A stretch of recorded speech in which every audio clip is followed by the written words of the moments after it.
नमस्कार। प्रस्तुत है आज का चिंतन। एक ही रक्त और कुल के क्यों न हो, अनेक लोगों का एक साथ रहना मात्र ही पारिवारिक जीवन नहीं है। एक साथ एक घर में अनेक भाई और उनके बच्चे रहते हों, किंतु वे आपस में लड़ते, संघर्ष करते और कलह मचाते रहें तो इसे पारिवारिक जीवन का उद्देश्य पूरा नहीं होता। परिवार का अर्थ है एक दूसरे के सांसारिक सुख में सहायता के साथ आत्मोन्नति में यथासाध्य सहयोग करना। जहां लोग एक दूसरे का अधिकार छीनना चाहते हों, एक दूसरे से ईर्ष्या व डाह रखते हों, पीछे खींचने का प्रयत्न करते और अपने स्वार्थ पर ही दृष्टि रखते हों, वहां परिवार कहाँ, वहां तो पाशविक समूह जैसी भावना ही समझना चाहिए। घर में जब प्रत्येक सदस्य दूसरे के लिए त्याग करने को तत्पर रहे, उसका अपना स्वार्थ दूसरों के स्वार्थ के साथ जुड़ा हो, एक की पीड़ा सबकी पीड़ा और एक की उन्नति सबकी उन्नति बनकर प्रकट हो, तब समझना चाहिए कि हम पारिवारिक जीवन यापन कर रहे हैं। दूसरे हमसे अच्छा खाएं, पहने, घर की सुख सुविधा का उपभोग पहले दूसरे लोग करें, हमारी खुशी इसी में हो। हमारा कर्तव्य तो अधिकाधिक त्याग और दूसरों की सुख शांति एवं विकास में सहायक होना है। मेरे रहते किसी को दुख तकलीफ न हो आदि की उदार भावना ही पारिवारिक भावना को प्रकट करती है। परिवार की प्रतिष्ठा हमारी प्रतिष्ठा, परिवार की उन्नति हमारी उन्नति, उसकी समृद्धि हमारी समृद्धि और उसका लाभ हानि हमारा लाभ हानि है। ऐसी आत्मभावना पारिवारिकता का विशेष लक्षण है। जहाँ स्वार्थ वैषम्य, विचार वैषम्य, भाव वैषम्य अथवा सुख दुख में विषमता की गंध पाई जाए, वहां मानना होगा कि एक साथ अनेक के रहने पर भी परिवार भावना नहीं है, केवल लोग किसी कारणवश एक साथ रहे जा रहे हैं। परिवार एक पवित्र तथा उपयोगी संस्था है। इसमें मानव की सर्वांगीण उन्नति का आधार सहयोग, सहायता और पारस्परिकता का भाव रहता है। यह भाव वह शक्ति है जिसके आधार पर मनुष्य आदि जंगली स्थिति से उन्नति करता करता आज की सभ्य स्थिति में पहुंचा है। सहयोग की भावना ही मनुष्य जाति की उन्नति का मूल कारण रही है। एकता, सामाजिकता, मैत्री आदि की सहयोग मूलक शक्ति ने आज मानव सभ्यता को उच्चता पर पहुंचा दिया है। यदि समाज से सहयोग की भावना नष्ट हो जाए तो तुरंत ही चलते हुए कारखाने, होती हुई खेती और बढ़ती हुई शिल्प साहित्य आदि की प्रगति रुक जाए और कुछ ही समय में समाज जड़ता से अभिभूत होकर नष्ट हो जाए। सहयोग मानव विशेषताओं में एक बड़ी विशेषता है, परिवार में जिसका होना नितांत आवश्यक है। इसी पर परिवार बनता, ठहरता, चलता और उन्नति करता है। परिवार में जब तक सच्ची पारिवारिक भावना नहीं होती, उसका उद्देश्य पूरा नहीं होता। आज सच्ची पारिवारिक भावना के अभाव में ही तो परिवार टूटते बिखरते जा रहे हैं। उनकी शक्ति तथा दक्षता नष्ट होती जा रही है, उनकी वृद्धि समृद्धि रुकती जा रही है और दिन दिन उन्हें दीनता, दरिद्रता घेरती चली आ रही है।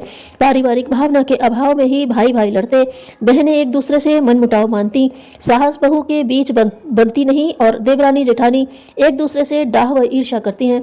जितने मुकदमे दूसरों से विवाद के नहीं चलते, उससे कई गुने मुकदमे पारिवारिक कलह के कारण दायर होते और चलते रहते हैं।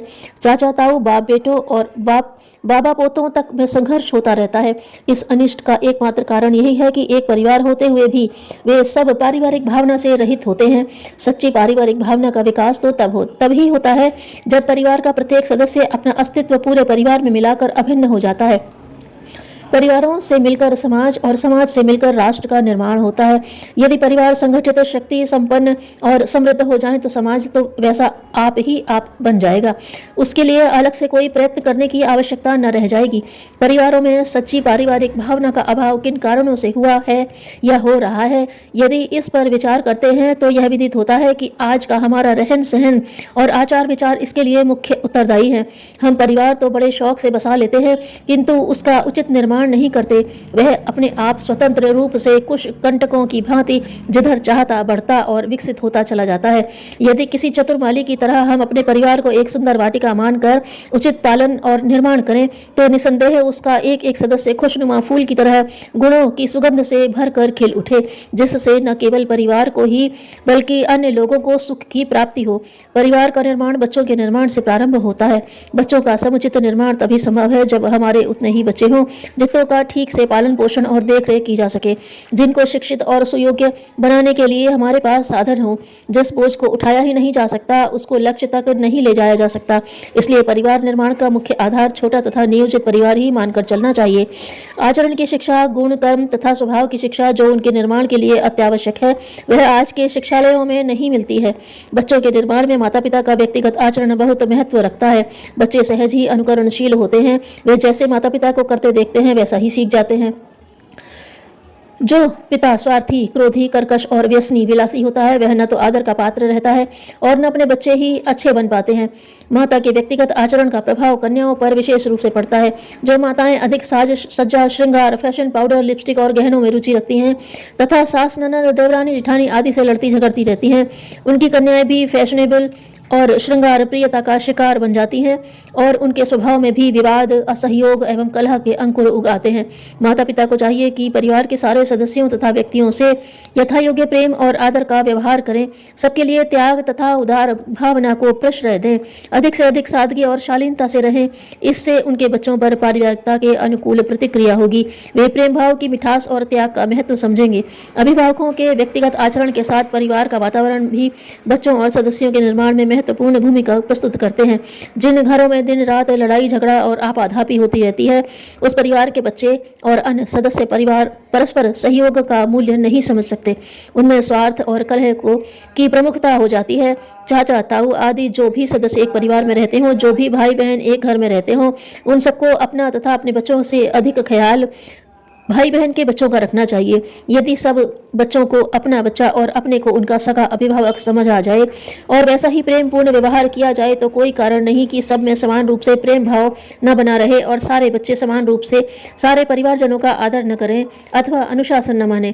इसके साथ परिवार का वातावरण अधिक से अधिक पवित्र तथा शालीन रहना चाहिए। घरों में ऐसा साहित्य, ऐसे चित्र तथा ऐसे मनोरंजन के साधनों का प्रवेश नहीं देना चाहिए जिससे बच्चों के स्वभाव अथवा आचरण पर अवांछनीय प्रभाव पड़े। घरों में गंदी मजाक, तानाकशी और हल्का विनोद अथवा गाली गलौज का वातावरण नहीं होना चाहिए। रूढ़िवादिता, कुरीतियां और कुप्रथाओं के बहिष्कार से भी बच्चों के निर्माण में बहुत कुछ सहायता मिलेगी। पारिवारिक रूढ़ियां और अंधविश्वास बच्चों पर इतना बुरा प्रभाव डालते हैं कि वे जीवन भर के लिए पढ़े लिखे होने पर भी विचारों की स्वतंत्रता तथा नवीनता से वंचित रह जाते हैं। इस प्रकार व्यक्तिगत आचरण, घरेलू वातावरण तथा विचार विकृति दूर कर परिवार का निर्माण कीजिए। आपके घरों में कलह, क्लेश तथा टूट फूट की दूषित विकृति दूर हो जाएगी और उसके स्थान पर सच्ची पारिवारिकता, सहयोग, प्रेम तथा पारस्परिकता की भावना बढ़ेगी, जिससे परिवार के साथ समाज तथा देश का कल्याण होगा। पदलोलुपता से बढ़कर लोक मंगल के कार्यों में और कोई विघ्न नहीं। धन्यवाद।